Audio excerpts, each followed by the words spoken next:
Magandang araw, magandang buhay. Lalong-lalo na sa ating mga minamahal na mga senior citizens.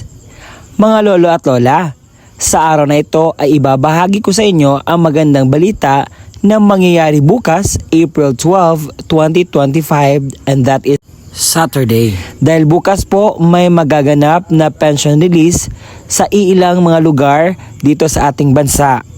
At hayaan nyo akong ibahagi ito at ipaalam ang mga impormasyon na dapat ninyong malaman patungkol dito. Attention sa mga senior citizens. Social Pension Payout Schedule, April 12, 2025. Alamin ang buong detalye sa balita kong ito. Dahil sa balita kong ito, ipapaalam ko ang mga lugar kung saan may magaganap na pension release, anong venue ba, anong oras ba magaganap ang inyong pension release, at ano yung mga dapat ninyong gawin para sa payout bukas. At inaanyayahan kita na tapusin ang video na ito hanggang sa dulo nang sa gayon makuha mo ang punto ng video kong ito. At kung ang video kong ito ay nakakatulong sa inyo, huwag magdalawang isip na i-subscribe ang aking YouTube channel at i-bell notification mo na para maging updated ka pa sa mga videos na i-upload ko pa dito sa aking YouTube channel. Kung ikaw handa na, atin itong pag-uusapan.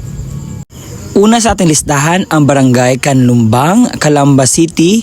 Ang inyong pong pensyon ay magaganap bukas, April 12, 2025, Saturday. Magsisimula po ang inyong pension payout alas 8 ng umaga at mangyayari po ito at magaganap ang pensyon sa Barangay Canlumbang mismo. Sa Romblon, may magaganap din na pension release bukas sa Azagra Covered Court. Ang oras po alas 8 ng umaga hanggang alas 10 ng umaga. Sa mga taga Davao City na nagtatanong kung meron bang payout na magaganap sa kanilang barangay bukas, meron po tayong tinatawag na Senior Citizens 2024 Annual Subsidy Budget Regular Payout Schedule. Meron po tayong magaganap bukas, April 12, sa Barangay Sasa. Payroll name po ang Kiblan Muliva at may 1,004 na mga benepisyaryong tatanggap ng annual subsidy regular payout.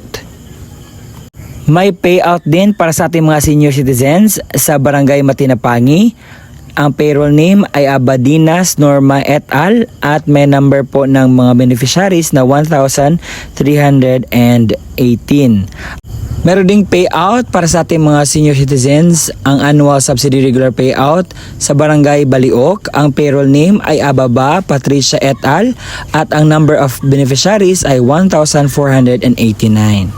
Sa lahat ng mga beneficiaryo ay ina-encourage sa pagsunod ng araw ng payout at mga dapat mong gawin sa payout para hindi po tayo magkagulo-gulo.